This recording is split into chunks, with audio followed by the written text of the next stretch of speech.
Assalamualaikum warahmatullahi wabarakatuh dan salam sejahtera. Pada kali ini, saya akan menerangkan berkaitan pengenalan makroekonomi. So, apakah yang dimaksudkan dengan makroekonomi?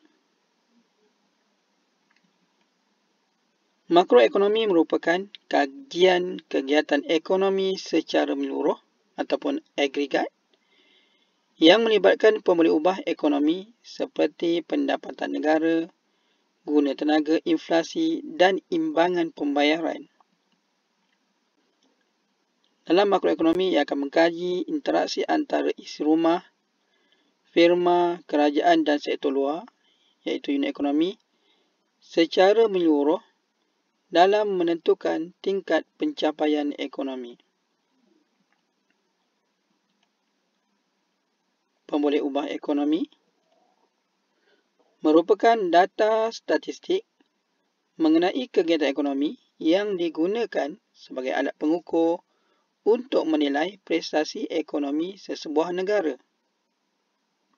Sebagai contoh, kadar inflasi turun 1.9%.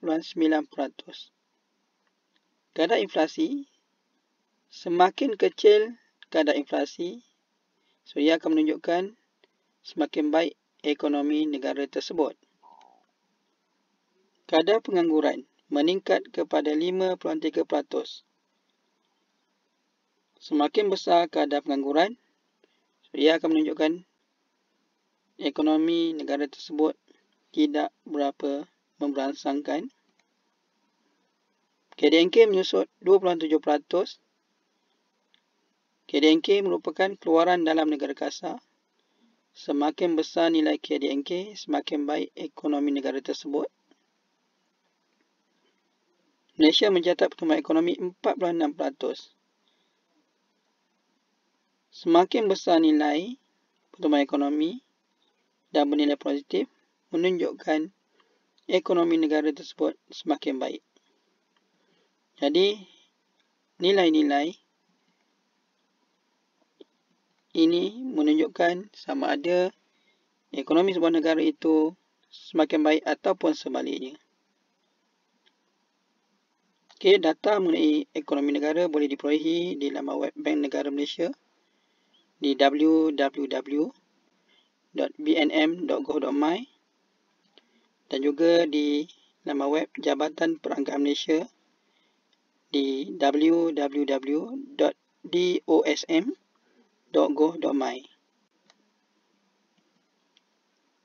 Pemboleh ubah ekonomi. Yang pertama, guna tenaga dan pengangguran. Yang kedua, tingkat harga umum dan inflasi. Yang ketiga, imbangan pembayaran. Dan yang keempat, pendapatan negara dan pertumbuhan ekonomi. Okey, kita tengok yang pertama, guna tenaga dan pengangguran. Terdapat 3 konsep. Yang pertama, guna tenaga. Guna tenaga merupakan jumlah tenaga buruh yang sedang bekerja dan digunakan dalam sektor-sektor ekonomi untuk menghasilkan keluaran negara. Diperolehi dengan jumlah tenaga buruh ditolak dengan jumlah penganggur. Bagi mengira kadar guna tenaga, jumlah guna tenaga dibahagi dengan jumlah tenaga buruh darab 100. Tenaga buruh. Penduduk dalam kumpulan umur bekerja 15 hingga 64 tahun yang sedang bekerja dan aktif mencari pekerjaan. Tidak termasuk pelajar, pesara, suri rumah dan OKU. Jumlah guna tenaga tambah dengan jumlah penganggur, maka akan dapat tenaga buruh. Yang ketiga, pengangguran, iaitu tenaga buruh yang sanggup dan mampu bekerja tetapi tidak mendapat pekerjaan pada tingkat upah tertentu. Diperolehi dengan jumlah tenaga buruh ditolak dengan jumlah guna tenaga. maka akan dapat jumlah penganggur. Kadar pengangguran iaitu jumlah penganggur dibahagi dengan jumlah tenaga buruh darab dengan 100. Ini adalah pemboleh ubah ekonomi yang pertama. Pemboleh ubah ekonomi yang kedua adalah tingkat harga umum dan inflasi, di mana inflasi merupakan kenaikan tingkat harga umum secara berterusan. Manakala tingkat harga umum merupakan harga purata semua barang dan perkhidmatan yang dipasarkan dalam negara. Bagaimana untuk mengira kadar inflasi? Di mana IHP 1 ditolak dengan IHP 0 bahagi dengan IHP 0 darab dengan 100. Di mana IHP 1 adalah IHP tahun semasa, IHP 0 adalah IHP tahun sebelumnya. So, IHP merupakan indeks harga pengguna. Pemboleh ubah ekonomi yang ketiga adalah imbangan pembayaran. Imbangan pembayaran merupakan satu penyata kewangan yang menunjukkan nilai semua urus niaga antarabangsa di antara penduduk sebuah negara dengan penduduk negara lain untuk tempoh setahun. Terdapat 3 keadaan imbangan. Yang pertama, imbangan lebihan. Jumlah nilai penerimaan sebuah negara lebih besar daripada jumlah nilai pembayaran negara tersebut. Yang kedua, imbangan seimbang. Jumlah nilai penerimaan sebuah negara sama dengan jumlah nilai pembayaran negara tersebut. Dan yang ketiga, imbangan kurangan ataupun defisit.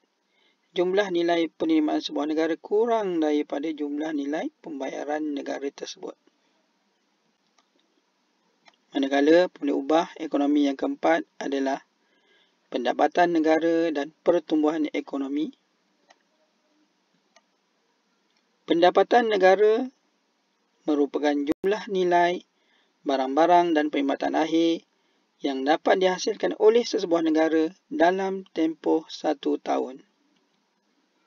Manakala pertumbuhan ekonomi adalah perubahan dalam pengeluaran barang dan perkhidmatan pada tahun tertentu berbanding tahun sebelumnya. Bagaimana mengira kadar pertumbuhan ekonomi? Iaitu K DNK benar 1 ditolak dengan K DNK benar 0 bahagi dengan K DNK benar 0 darab 100. Di mana K DNK benar 1 adalah untuk tahun semasa, 1 untuk tahun semasa dan 0 adalah untuk tahun sebelumnya.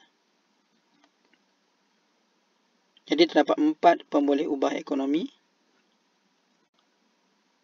Okey, seterusnya matlamat makroekonomi. Yang pertama, mencapai guna tenaga penuh. Guna tenaga penuh merupakan kadar pengangguran kurang daripada 4%, di mana sumber ekonomi telah digunakan sepenuhnya ataupun secara maksimum. Jika guna tenaga tinggi, maka ia menunjukkan pengangguran rendah, keluaran negara tinggi, pendapatan negara tinggi dan kebajikan masyarakat juga meningkat. Yang kedua, kestabilan tingkat harga umum. Ekonomi tidak mengalami masalah turun naik harga yang ketara. Kenaikan tingkat harga umum yang berterusan akan menyebabkan inflasi dan sebaliknya, kejatuhan tingkat harga umum menyebabkan berlaku deflasi.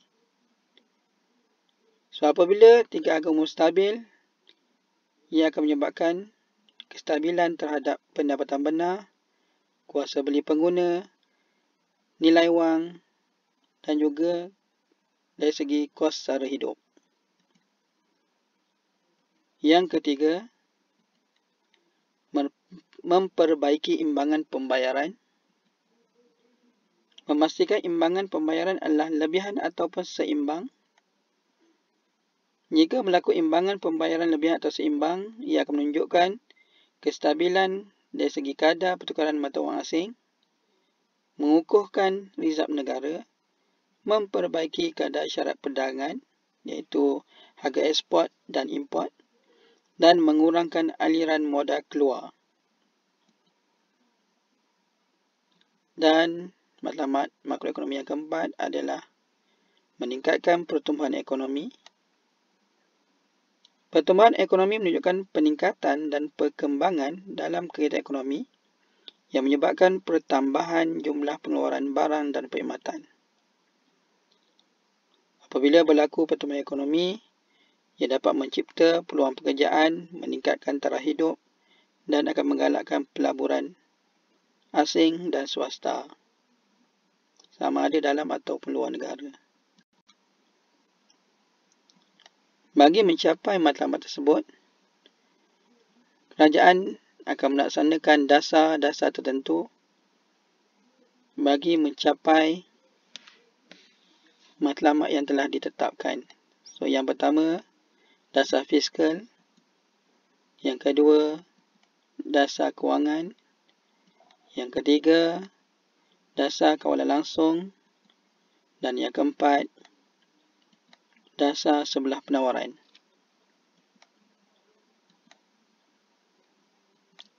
Dasar fiskal merupakan kerajaan mengubah struktur percukaian ataupun T, tax, dan perbelanjaan kerajaan, G, untuk mempengaruhi perbelanjaan agregat. Semasa inflasi, cukai atau T boleh dinaikkan dan juga kerajaan boleh menurunkan perbelanjaan kerajaan, menurunkan G. Semasa deflasi, T boleh dikurangkan, cukai boleh dikurangkan dan G boleh dinaikkan, perbelanjaan kerajaan boleh dinaikkan. Manakala dasar kewangan, iaitu langkah kerajaan melalui Bank Pusat mengubah bekalan wang ataupun MS, money supply, dan kadar bunga R bagi mempengaruhi ekonomi. Semasa inflasi, bekalan wang akan dikurangkan ataupun kadar bunga akan dinaikkan. Semasa deflasi, bekalan wang boleh dinaikkan dan kadar bunga akan diturunkan. Seterusnya, dasar kawalan langsung. Kawalan kerajaan secara langsung untuk mempengaruhi kegiatan ekonomi melalui penguatkuasaan undang-undang dan peraturan. Semasa inflasi, kerajaan boleh melaksanakan dasar harga maksimum dan upah maksimum. Semasa deflasi, dasar harga minimum dan upah minimum. Juga kerajaan boleh mengawal ekspor dan import melalui tarif, kota dan sebagainya. Dan yang keempat, dasar sebelah penawaran. Kerajaan mengawal penawaran agregat bagi meningkatkan keluaran negara. Iaitu, kerajaan boleh menggalakkan pelaburan melalui intensif pengecualian cukai kepada pelabur ataupun dari segi penurunan cukai import terhadap input bahan mentah bagi pengeluaran. Maka dapat kita simpulkan, pembeli ubah ekonomi merupakan petunjuk prestasi ekonomi sebuah negara, sama ada ia semakin baik ataupun sebaliknya, iaitu melalui guna tenaga dan pengangguran. Yang kedua, kestabilan tingkat harga umum dan inflasi. Yang ketiga, imbangan pembayaran. Dan yang keempat, pendapatan negara dan pertumbuhan ekonomi. Maka untuk mencapai ekonomi yang baik, kerajaan meletakkan matlamat ekonomi iaitu mencapai guna tenaga penuh. Yang kedua, mencapai kestabilan tingkat harga umum. Yang ketiga, memperbaiki imbangan pembayaran. Dan yang keempat, meningkatkan atau mempertingkatkan pertumbuhan ekonomi. Maka untuk mencapai matlamat tersebut, kerajaan akan melaksanakan dasar-dasar tertentu bagi menyokong untuk mencapai matlamat tersebut melalui yang pertama, dasar fiskal, yang kedua, dasar kewangan, yang ketiga, dasar kawalan langsung dan yang keempat, dasar sebelah penawaran.